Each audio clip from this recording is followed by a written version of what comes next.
મેં બાળકોને પ્રાર્થના પોથીઓ બનાવી દીધી ને દરેક વારની જુદી જુદી પ્રાર્થના, જેથી એ જોઈને સાચું ગાય. અને ધોરણ 7ની 2 કવિતા અમે લીધી છે. એક સોમવારે માનવતા કે મન મંદિર મેં, અને એક શનિવારે જબ બહુ તો સુબહ કી ચીડિયા ઉઠ કર આતી હૈ. આજે બુધવારની અમારી પ્રાર્થના છે, તું મને ભગવાન એક વરદાન આપી દે. બહુ સરસ શબ્દો છે. જો એ શબ્દોની નજીક આપણે જઈએ ને તો આપણે એમાંનું કશું કરતા જ નહીં, એ નક્કી થઈ જાય. આજે જરાક પ્રેક્ટિસ કરી લો. તું મને ભગવાન એક વરદાન આપી દે, જ્યાં વસે છે તું મને ત્યાં સ્થાન આપી દે. છોકરીઓને આ લીટી મેં બહુ સરસ સમજાવી કે જ્યાં વસે છે તું મને ત્યાં સ્થાન આપી દે. ભગવાન તો ક્યાં ક્યાં નથી વસતો. છોકરીને તો મેં કીધું કે કેવા સરસ તૈયાર થઈને આવો, પણ કોઈ દિવસ તમે મેદાનનો કચરો ભરવા ગયા, કચરામાંય ભગવાન છે. તો ફક્ત ઊંચાણ જ નહીં જોવાનું, નીચાણમાં પણ ભગવાન છે. તમે બેનપણી સરસ ડ્રેસ પહેરીને આવી કે બેનપણીને ઘરે મસ્તનો ઘર મસ્ત તો તરત તમને એ દેખાઈ જશે. પણ એક બીજી બેનપણી એવી છે કે જેનું સાવ ગરીબ ઘરે, એના ઘરે કોઈ નહીં જતું, તો એના ઘરે ભગવાન પહેલાં ત્યાં જાઓ. ભગવાનની જોડે બેસવું બહુ અઘરું છે. આપણે ખાલી જોડે ભગવાનની જોડે હું રહું એવી કલ્પના કરી શકીએ ને તોય ઘણું છે. એમાં ઘણું બધું આવે ને ઘણા બધા લોકો માટે આપણે ઘણું બધું કરી શકીએ. તું મને ભગવાન એક વરદાન આપી દે, જ્યાં વસે છે તું મને ત્યાં સ્થાન આપી દે. હું જીવું છું એ જગતમાં જ્યાં નથી જીવન, જિંદગીનું નામ છે બસ બોજને બંધન.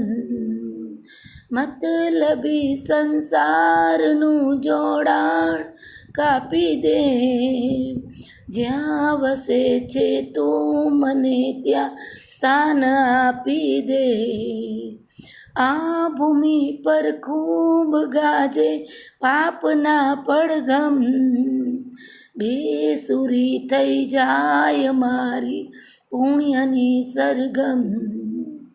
દિલરુબાના તારનું જોડાણ સાંધી દે.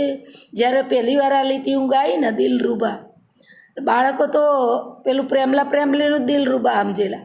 પછી એને સમજાવવું પડ્યું મારે કે જે વીણા વગાડીએ ને એમાં એક તાર હોય ને એને દિલરુબા કહેવાય, અને એ તારનું જોડાણ સાંધી દે.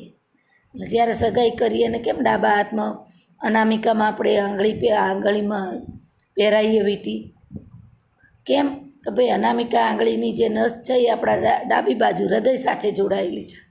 તો એ વીંટી દ્વારા એમ કહેવામાં આવે કે તમે સદાય હૃદયની સાથે જોડાયેલા. એવી જ રીતે આ દિલરુબાનો જે શબ્દ છે, તાર છે, એ પણ એમ કહે છે કે હૃદયથી તમે પ્રાર્થના બોલો, હૃદયથી વિચારો. એમ જો મતનમાં જ્યાં લગી છે સૌ કરે પોષણ, સૌ કરે શોષણ. જોમ જાતા કોઈ અહીંયા ના કરે પોષણ. આ લીટી તો એકદમ સાર્થક, સ્ત્રીઓ માટે તો ખાસ. હવે એની જુવાની હોય ત્યાં સુધી એના પતિ તો કેટલી સુંદર, તો કેવી સરસ. જુવાની જાતા જાતા આપણે પતિને ગમતા નહીં. પછી છોકરાઓને મોટા થાય એટલે છોકરાઓને માં થોડીક અભણ ને એવી લાગે, એને પાર્ટીઓમાં માને બોલાવતા શરમ આવે. એ બધું પતે એટલે છોકરાના છોકરા કરીએ, ડોસી થઈએ તોય પછી કોઈ વેલ્યુ નહીં રહેતી સ્ત્રીઓ માટે. કેમ કે પુરુષ પ્રધાન સમાજ. પુરુષ તો 80 વર્ષનો થાય તો એની વેલ્યુ હોય છે, ભલે ગલત હોય, સાવ ખોટો હોય ને તો એની વેલ્યુ છે. દુઃખ જ આ બાબતનું થાય કે ઘણા સમજણા પુરુષ હોવા છતાં સમાજમાં ચાલી રહ્યું છે. અને કદાચ અત્યારે જે પતન થઈ રહ્યું છે ને એ અડધું પતન એના લીધે કે હવાની સ્ત્રીઓ સહન કરે એવી નહીં, બળવો કરે એવી. તો એને તરત થઈ આવે કે અમારી વેલ્યુ કેમ નહીં. આગળની સ્ત્રીઓ તો પુરુષના પગે લાગીને બધું સહન કરતી. અમે હજુય કરીએ છીએ અને કરીશું. કેમ કે માવતરે પહેલેથી શીખવાડેલું કે ભાઈ આપણે જ્યાં જઈએ અહીંયા આપણું આ રીતનું વલણ હોવું જોઈએ. મમ્મીને સહન કરતા જોઈએ એટલે અમે સહન કરીએ. પણ હવે પછીની પેઢી પુરુષે નહીં કે સ્ત્રીએ નહીં, તો ફટાક લઈને આપઘાત કરીને મરી જાય. એને જીવનની કોઈ વેલ્યુ જ નહીં. અને આપણને તો જીવનની વેલ્યુ શીખવાડેલી. જ્યાં સુધી આપણામાં જોમ હોય ને ત્યાં સુધી બધા પોષણ કરે.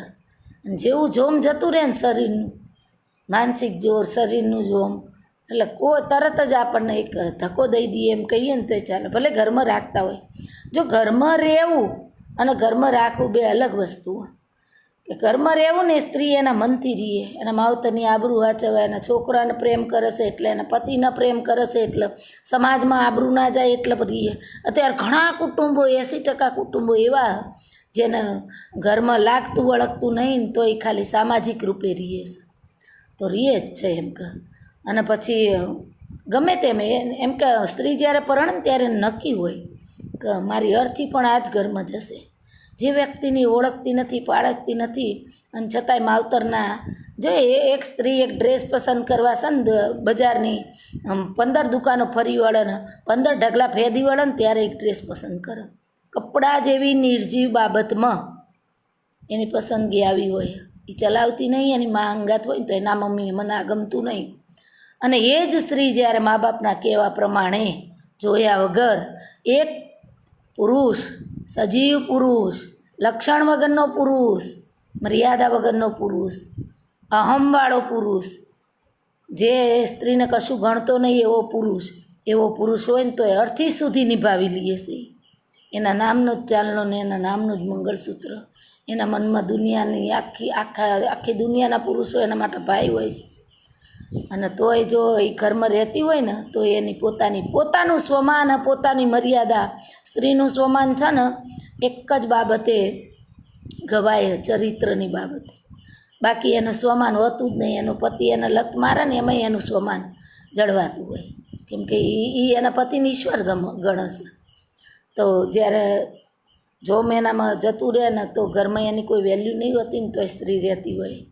જોમ જાતા કોઈ અહીંયા ના કરે પોષણ, આ બાબત હોય છે. એકલી સ્ત્રી નહીં, પુરુષોમાંય હોય છે. સંયુક્ત કુટુંબમાં રહેતા પુરુષોને બહુ તકલીફ હોય છે. સૂડી વચ્ચે સોપારી, એની પત્ની એના હમતથી નહીં એમ કહેતી હોય હાલો જુદા જઈએ, હાલો જુદા જઈએ.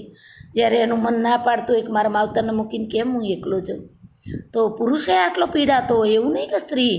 આ બધી બાબત હું જે કંઈ બોલું છું ને એ બે જગ્યાએ લાગુ પડે. બધા પુરુષો એવા હોય છે એવું નથી. 90% પુરુષો સજ્જન છે, પણ એની સજ્જનતા એ દેખાડતા નથી, એ સહન કરે છે. એમાં એની સજ્જનતા છે. જે પુરુષો સહન કરે છે ને એનાય ઘર ટકી રહ્યા છે. એ પુરુષોને મારી સલામ, એ સ્ત્રીઓને મારી સલામ. તો હું તો બોલવા બેસું ને તો પૂરું થઈ જાય. અહીંથી બધું નીકળે.